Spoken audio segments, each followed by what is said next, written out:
Thailand और Cambodia के बीच भीषण संघर्ष जारी है। इसके कारण सीमा के पास रहने वाले लाखों लोग सुरक्षित स्थानों पर चले गए। थाईलैंड के F-16 विमानों ने बुधवार को कंबोडियाई गांवों पर बमबारी की, जबकि कंबोडिया ने जवाबी कार्रवाई में थाई अस्पताल पर रॉकेट दागे। थाई सेना के F-16 विमानों ने यूनेस्को विश्व धरोहर स्थल प्रेह विहार मंदिर सहित कई स्थानों पर हमले किए हैं। एक प्राथमिक विद्यालय पर गोले भी दागे गए हैं। सेना ने 4 जिलों में कर्फ्यू लगा दिया है। वहीं कंबोडिया से बुधवार सुबह दागे गए रॉकेट्स ने सुरिन प्रांत के एक अस्पताल को निशाना बनाया। रिपोर्ट्स के अनुसार थाई सेना ने बताया कि कंबोडियाई बलों ने 5000 रॉकेट दागे और कई सीमावर्ती क्षेत्रों में आत्मघाती ड्रोन से हमला किया गया। रिपोर्ट्स में बताया गया कि 4 थाई सैनिक मारे गए और 68 अन्य घायल हो गए, जबकि 61 कंबोडियाई सैनिकों और 9 आम नागरिकों के मारे जाने की खबर है। इस बीच अमेरिकी राष्ट्रपति डोनाल्ड ट्रंप का बड़ा बयान सामने आया है। थाईलैंड कंबोडिया वॉर पर ट्रंप ने बड़ा दावा किया। ट्रंप ने कहा विवाद सुलझाने के लिए दोनों देशों के प्रधानमंत्री से बात की गई। हालांकि आपको बता दें कि ट्रंप की तरफ से पहले यह भी कहा गया था कि ये युद्ध जो है वो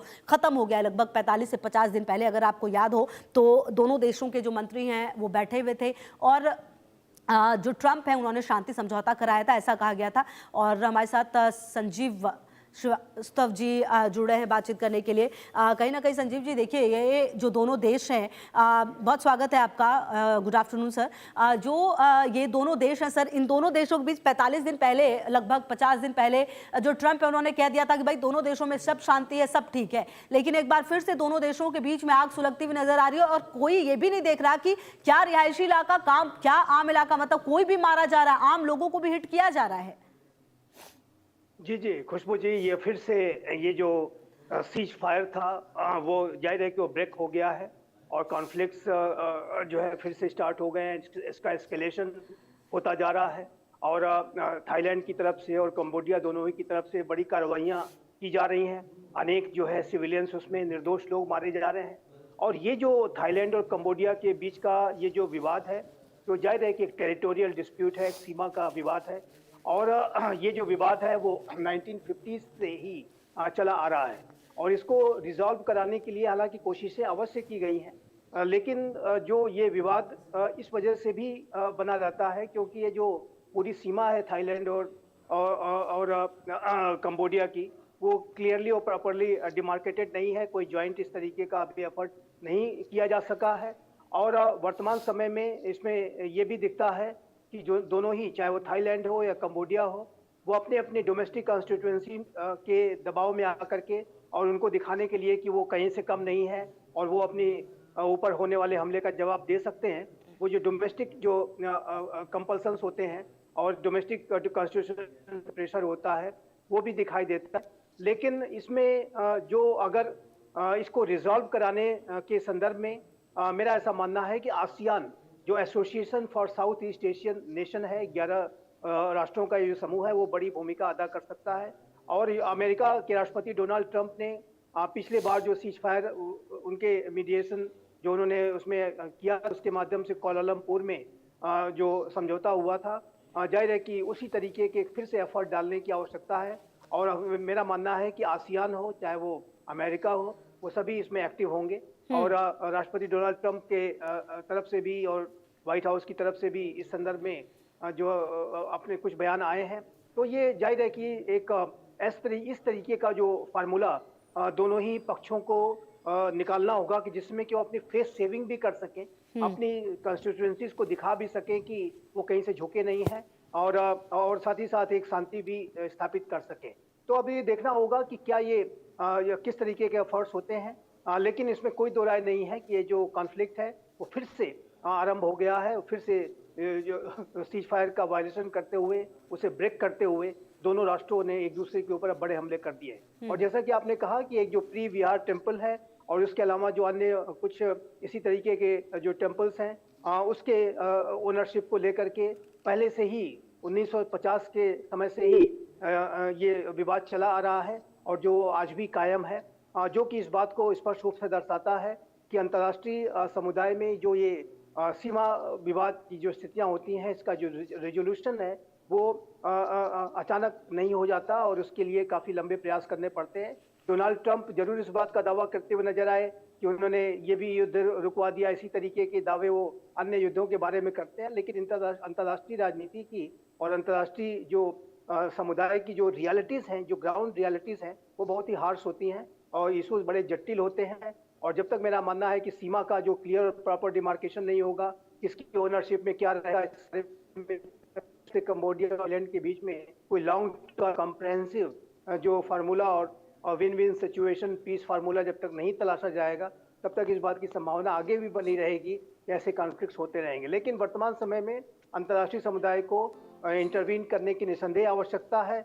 और मैं यहाँ पर अवश्य कहना चाहता हूँ, फिर से कहना चाहता हूँ कि यूनाइटेड नेशंस ऑर्गेनाइजेशन अपनी सारे इस तरीके के विवादों को जो डील करने का उसका जो मैंडेट था, उसमें हर जगह वो विफल साबित हो रहा है। यूएन के बारे में कोई बात ही नहीं करता। और अंतर्राष्ट्रीय अमेरिका वहां आ जाता है, आसियान जो रीजनल ऑर्गेनाइजेशंस हैं वो ज्यादा कहीं बड़ा रोल प्ले कर रहे हैं। तो यूनाइटेड नेशंस को जो रिफॉर्म्स की सख्त आवश्यकता है, फिर से मैं इसको हाईलाइट करना चाहूंगा और कहना चाहूंगा कि यूनाइटेड नेशंस तब तक अपनी भूमिकाएं ठीक तरीके से नहीं निभा सकता जब तक कि उसका रिफॉर्म न किया जाए और ये 20वीं सदी का जो बना हुआ स्ट्रक्चर है वो 21वीं सदी की रियलिटीज को डील नहीं कर पा रहा है। ये बात बहुत स्पष्ट है।